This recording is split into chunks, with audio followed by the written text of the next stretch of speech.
ان دنوں زندگی عذاب میں ہے کیونکہ لندن میں میرے پڑوس میں رہنے والے میلکم کی اتفاقاً کراچی میں چند ماہ کے لیے پوسٹنگ ہوئی ہے۔ شام کے بعد وہ بالکل ویلا ہوتا ہے۔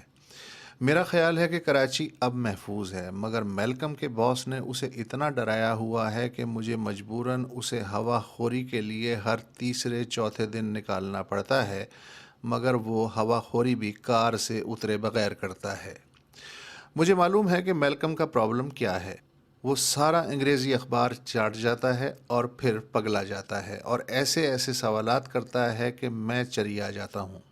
مثلاً کل اس نے یہ خبر پڑھ لی کہ پرویز مشرف نے خصوصی عدالت کو اپنے وکیل کے ذریعے خط بھیجا ہے کہ میں تب عدالت میں پیش ہونے پاکستان آؤں گا جب فوج میری حفاظت کرے اور پیشی کے بعد میری بیرون ملک واپسی کو بھی یقینی بنایا جائے۔ یہ 3 رکنی خصوصی عدالت پشاور، لاہور اور بلوچستان ہائی کورٹ کے ججوں پہ مشتمل ہے اور اس میں پرویز مشرف کے خلاف آئین سے غداری کا مقدمہ زیر سماعت ہے اور عدالت نے ملزم کو اشتہاری قرار دے رکھا ہے۔ میلکم کہتا ہے کہ یہ کیسے ممکن ہے کہ کوئی اشتہاری ملزم اپنی شرائط پہ عدالت میں پیش ہونے کا مطالبہ کرے؟ ہمارے برطانیہ میں تو کسی ملزم کو ایسا کرنے کی جرت نہیں ہو سکتی، اسے عدالت فوراً طبی معائنہ کروانے کا حکم دے گی۔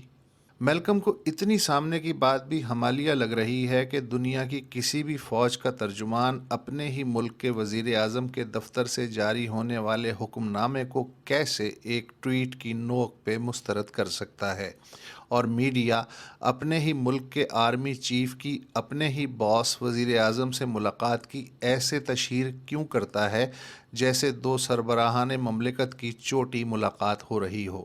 ہمارے برطانیہ میں تو عام آدمی چیف آف اسٹاف کا نام تک نہیں جانتا۔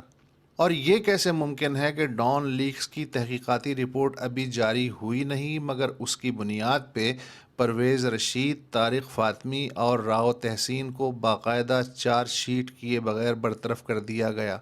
ہمارے برطانیہ میں تو اس معاملے کو لے کر پارلیمنٹ میں کھٹیا کھڑی ہو جاتی۔ اور پاناما لیکس کا عدالتی فیصلہ آنے کے بعد وزیر اعظم کی بیٹی نے کس حیثیت میں یہ کہا کہ پاناما پیپرز کچرا ہیں اور ان کا بنیادی موضوع کرپشن نہیں؟ اگر ایسا ہے تو سپریم کورٹ نے کیا 4 ماہ تک کچرا چھانا؟ کیا وزیر اعظم کی بیٹی کا بیان توہین عدالت نہیں؟ اور عدالت نے جو مشترکہ تحقیقاتی ٹیم بنائی ہے وہ وزیر اعظم اور ان کے 2 بیٹوں سے کیا پوچھے گی جب سبھی کچھ کچرا ہے؟ ہمارے برطانیہ میں تو وزیر اعظم کے اہل خانہ اس دھڑلے سے بات نہیں کرتے۔ اور عمران خان کو سپریم کورٹ کی جانب سے ڈانٹ کیوں پڑی اور سپریم کورٹ نے بس یہ تنبیہ کر کے کیوں چھوڑ دیا کہ آپ جیسے لیڈر کو پاناما کیس کے بارے میں ججوں کے فیصلے کی من مانی تشریح زیب نہیں دیتی؟ ہمارے برطانیہ میں تو یہ سیدھا سیدھا توہین عدالت کا کیس ہوتا۔ اور ایسا کیوں ہے کہ جب پیمرا نے ایک ٹی وی چینل بول کا لائسنس منسوخ کر دیا ہے تو عدالت نے اسے اپنی نشریات جاری رکھنے کی اجازت کیوں دے دی؟ کیا کوئی بھی چینل اس طرح سے اپنی نشریات جاری رکھ سکتا ہے اور وہ بھی منسوخ شدہ لائسنس کے ساتھ؟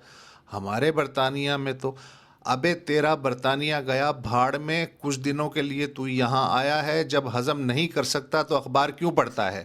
یہ تیرا برطانیہ نہیں ہے، یہ پاکستان ہے، پاکستان۔ یہاں کا اپنا کلچر اور روایات ہیں۔ آخر تم انگریز کب تک دوسروں کو وہ روایتیں سکھاتے رہو گے جو ہمارے کسی کام کی نہیں؟ اچھا ہوا تم سے 70 سال پہلے ہماری جان چھوٹ گئی، ورنہ اب تک اپنے اصولوں کی مونگ ہمارے سینوں پہ دلتے رہتے۔ تم کیا چاہتے ہو کہ ہم تمہارے جیسے بن جائیں؟ جہنم میں جائے تمہاری جمہوریت، تمہارے اصول اور تمہارے اداروں کے مخصوص دائرے میں رہنے کی عادتیں۔ سیدھے سیدھے وقت گزارو اور چلتے بنو۔ ہم جانیں اور ہمارا ملک ایسٹ از ایسٹ۔ پچھلے 2 روز سے کافی سکون ہے۔ میلکم کا کوئی فون نہیں آیا، لگتا ہے خود جا کے منانا پڑے گا۔ آخر کو پرانی محلے داری کا معاملہ ہے۔ لندن میں میرا بہت خیال رکھتا تھا، مگر اسے بھی تو اپنی حد میں رہنا چاہیے۔ بھلا یہ کوئی بات ہوئی؟ ہمارے برطانیہ میں یہ، ہمارے برطانیہ میں وہ۔